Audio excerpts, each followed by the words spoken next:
बिस्मिल्लाहिर्रहमानिर्रहीम। अस्सलाम वालेकुम नाज़रीन, मैं हूं कंबर ज़ैदी। अदील सरफराज मेरे साथ मौजूद हैं। आज चीफ जस्टिस ऑफ पाकिस्तान ने मीडिया पर गुस्से का इजहार किया। आउट ऑफ नो वेयर एक दरख्वास्त पे चीफ जस्टिस जो है एक केस सुनते हुए मीडिया पे इस तरह बोलना शुरू हो गए। उसका बैकग्राउंड क्या है? और फिर चीफ जस्टिस ने यूट्यूबर्स को जिस तरह से लताड़ा और कहा कि ये तो डॉलर ट्यूबर्स हैं, सच और झूठ की कोई तफरीक नहीं रही है। जिसका जी चाहता है कैमरा उठाता है, स्टोरी घड़ता है और झूठ के साथ आ जाता है और सिर्फ डॉलर कमाने के लिए ये किया जा रहा है। साथ चीफ जस्टिस ऑफ पाकिस्तान ने यह भी कहा कि इनफ इज़ इनफ, बहुत हो गया है और अब ऐसा नहीं होने देंगे। और साहब को फिर गुस्सा आ गया आपकी ऑब्जर्वेशन। अदील सरफराज साहब हमारे साथ मौजूद हैं, इनसे जानेंगे कि आखिर चीफ जस्टिस ऑफ पाकिस्तान इतना मीडिया पर क्यों भरम नजर आए। और कोई ताल्लुक भी नहीं बज़ाहिर बन रहा था, सिर्फ एक ताल्लुक ये बन रहा था कि मोनाल के जो मालिक हैं उन्होंने एक सोशल मीडिया पे कैंपेन चलाई जिस पर उन्हें तौहीन अदालत भी कर दिया गया है। तो चीफ जस्टिस, एक क्या आपको नज़र आ रहा है कि कल आर्मी चीफ ने जिस तरह से तकरीर की और आर्मी चीफ ने कहा कि डिजिटल दहशत गर्दी अभी टॉप मसला ये है, फिर हम फायरवॉल की बात करते हैं, फिर आज चीफ जस्टिस के ये रिमार्क्स आ जाना और बड़े दबंग रिमार्क्स जिसमें चीफ जस्टिस लताड़ रहे हैं कि ये ऐसा नहीं होगा, ऐसा नहीं होने देंगे, इनफ इज़ इनफ। किस तरह से देख रहे हैं अदील? सर, चीज़ें अब आप डार्ट्स अगर कनेक्ट करें तो कनेक्ट हो भी जाते हैं, मगर अदरवाइज़ हम देखें काजी फायज़ ईसा साहब जो हैं वो उनको शुरू दिन से ये सोशल मीडिया के ऊपर जो तनकीद है इसको फेस करना पड़ रहा है। और इसकी एक बुनियादी वजह तो ये है कि जो उनके कभी हामी हुआ करते थे, आपको याद होगा जब उनके खिलाफ सदारती रेफरेंस यहाँ पर आया था तो सुप्रीम कोर्ट के जो रिपोर्टर्स हैं उनकी अक्सरियत काजी फायज़ ईसा साहब के साथ खड़ी थी और उनके हक में प्रोग्राम्स इसी यूट्यूब के ऊपर किया करते थे, वो ट्विटर के ऊपर बात किया करते थे और इनके हक में मुख्तलिफ फोरम्स के ऊपर अपना जो नुक्ता नज़र है वो बयान किया करते थे। और उस वक्त शायद वो लोग काजी फायज़ साहब के बड़े पसंदीदा थे, बल्कि आज एक सहाफ़ी का नाम लिए बगैर जिन पर उन्होंने तनकीद की, मेरी दानिश में वो उनके सबसे ज़्यादा पसंदीदा सहाफ़ी रह चुके हैं सुप्रीम कोर्ट ऑफ पाकिस्तान में। तो ये सर अब सूरत हाल ये है कि काजी फायज़ साहब शायद ये एक्सपेक्ट नहीं कर रहे थे कि जब वो चीफ जस्टिस बनेंगे, बहुत वो से लोग कहते हैं इक़दामात जब अपना उठाएंगे। असली चेहरा दिखाएंगे तो हाँ, वो ये एक्सपेक्ट नहीं कर रहे होंगे कि भाई मेरे साथ ये सहाफ़ी ऐसे करेंगे। और वो लोग जो पहले इनके हामी हुआ करते थे, तो एक तो ये तो फ्रस्ट्रेशन एक ये नज़र आती है। दूसरी जानिब नो डाउट कंबर जैदी साहब, मैं हूँ, आप हैं, हम सब जर्नलिस्ट हैं, हम ट्रेंड जर्नलिस्ट हैं ना।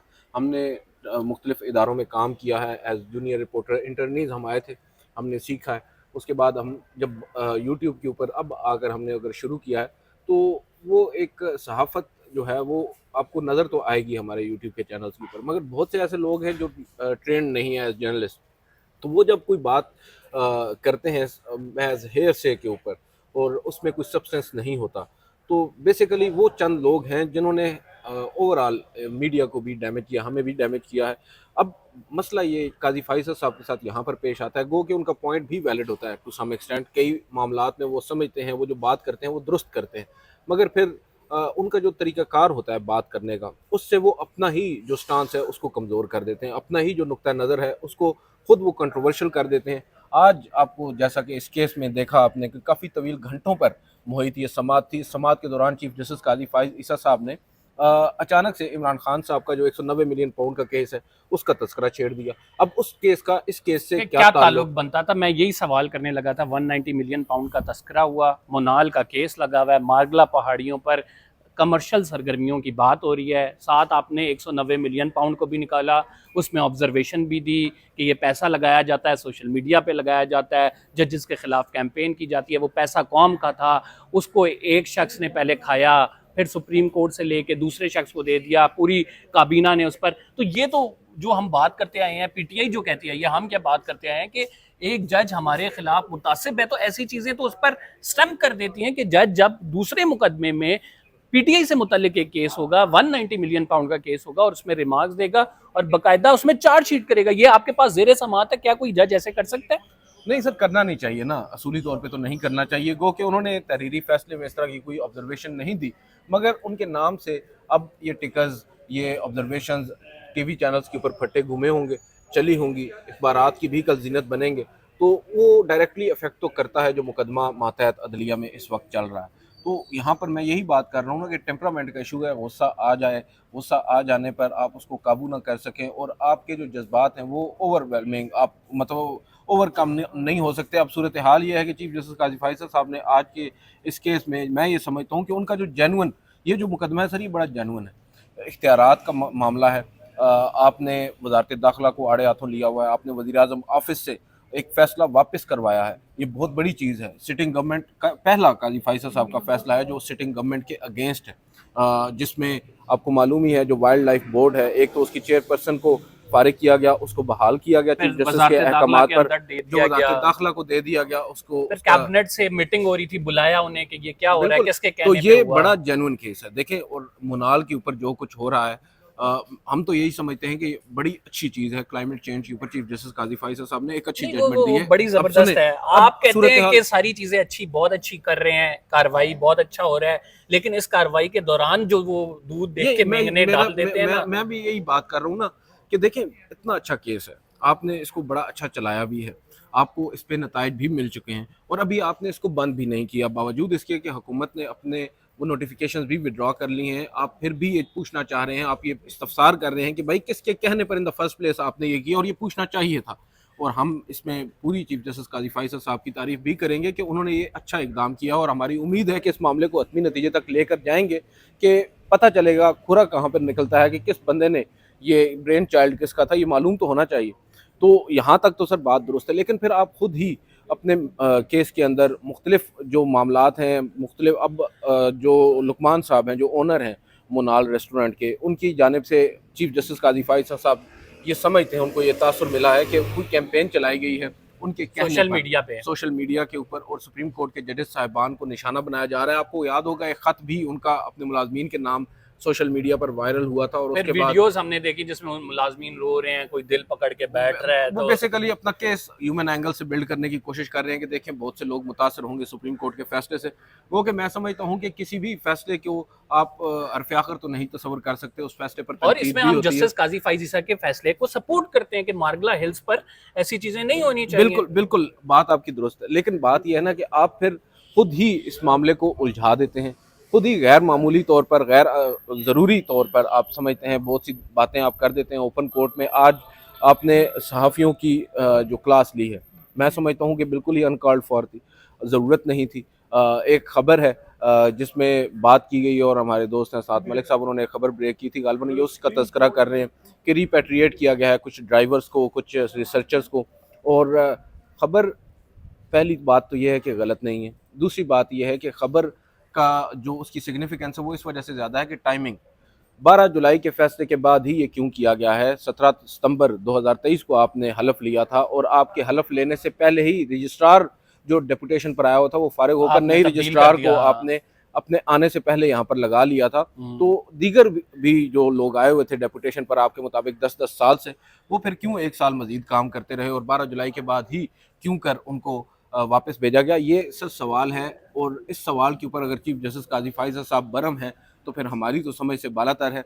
बात यह है कि आप वो नहीं अदील, वैसे हम ये देख रहे हैं कि कॉन्स्टेंटली वो गुस्सा क्यों बिल्ड हुए जा रहा है। एक तो कॉन्टिन्यूस मीडिया में हम देख रहे हैं कि मीडिया उनको सपोर्ट नहीं कर रहा है, सोशल मीडिया पे तो खैर सर ये रुक जाएगा। मैं आपको एक बात बताऊं, इसका एक हल है। काजी फैसल साहब के ऊपर जो आज तनकीद हो रही है, बहुत जायज़ भी हो रही है, कुछ नाजायज़ भी हो रही होगी उनके मुताबिक, वो तनकीद रुक जाएगी। असल चीज़ क्या है, एक्सटेंशन है ना। आप एक बयान दे दें कि मैं एक्सटेंशन नहीं लेना चाहता। आप जो ज़राए से खबरें चल रही हैं उनको आप ऑफिशियल स्टेटमेंट के तौर पर जारी करवा दें कि भाई मैं एक्सटेंशन नहीं ले रहा।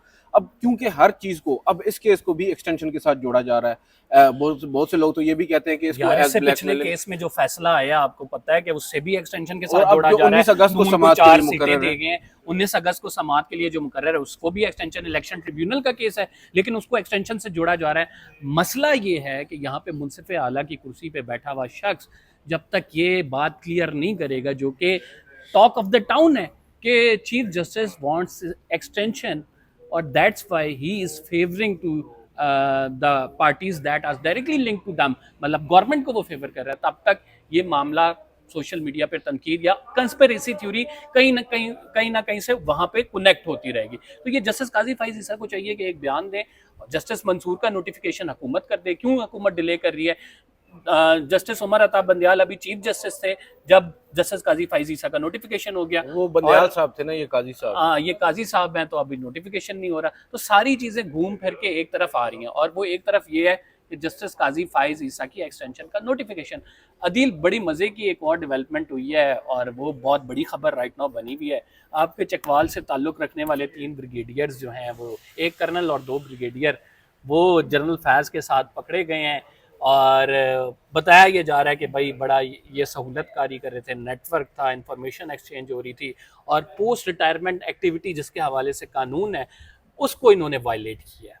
सब क्या इंसाइट है? नहीं, मेरे पास तो इस पर कोई इंसाइट नहीं है यार, मगर ये चकवाल बोला में करें। पहला वाकया नहीं हुआ। चकवाल में इससे पहले भी एक दफा वाकया हो चुका है। जनरल ज़ियाउल हक साहब के दौर में हमारे ही मेरे अपने गांव के एक जनरल साहब थे, उनके ऊपर ये इल्जाम था कि उन्होंने भी शायद जनरल ज़ियाउल हक साहब का तख्ता उलटने की कोशिश की थी। चकवाल तो उस पहले वक्त- से हाँ शुरू जी, से ही बस हम लोगों के बड़े बड़े लांजे हैं। ये जो मामला है सर, ये तो अब जिन आज ऑफिशियल्स का नाम आया है जो गालिबन रिटायर्ड है, एक का ताल्लुक चकवाल के गांव लखवाल से है, दूसरे एक और हैं नईम साहब, उनका गालिबन मंगवाल से है, और एक और साहब हैं जिनका ताल्लुक उड़लवाल से है। मुझे अभी एक जानने वाले बता रहे थे ये चकवाल के अंदर लखवाल, मंगवाल और ढलवाल अ, ढल गए हैं। नहीं, ढलवाल गांव है वैसे, ढलवाल से नहीं है।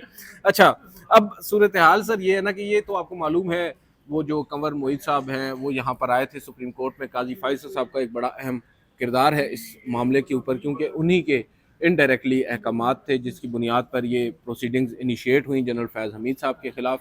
मैं तो सर देखें, बात यह है कि हम तो इसको वेलकम करेंगे एज जर्नलिस्ट। मैं ये समझता हूँ कि ये एक अच्छी रिवायत है, बहुत अच्छी और बात है, अकाउंटेबिलिटी आप होनी देखें ना, चाहिए, general with Faiz in the Hamid ranks साहब, होनी जनरल चाहिए। फैज़ हमीद साहब हमारे इलाके के होंगे, बड़े हमारे लिए काबिल एहतराम भी होंगे, मगर जहाँ पर उनका अपना ही इदारा जिसमें उन्होंने सर्व किया है, वो कोई ऐसी फाइंडिंग दे देता है कि भाई ये तो किसी भी तरह की कोई करप्शन में मुलविस थे, तो फिर हम उनको कैसे डिफेंड कर सकते हैं। देखें, अब यहाँ पर आकर अगर इदारे ने एक काम किया है, मुझे नहीं पता कि उसके पीछे स्कूल ऑफ थॉट क्या है, इंटेंट क्या है, मगर एक काम हो तो गया है, एक प्रेसिडेंट तो बन चुका है। अब आइंदा के बाद जो दीगर लोग आएंगे इन अहम ओहदों पर बैठेंगे आकर, ये वो डीजीसी रहे कॉशियस हैं, होंगे। डीजीआईएसआई रहे हैं, तो वो भी कॉशियस होंगे और वो भी मोहतात होंगे।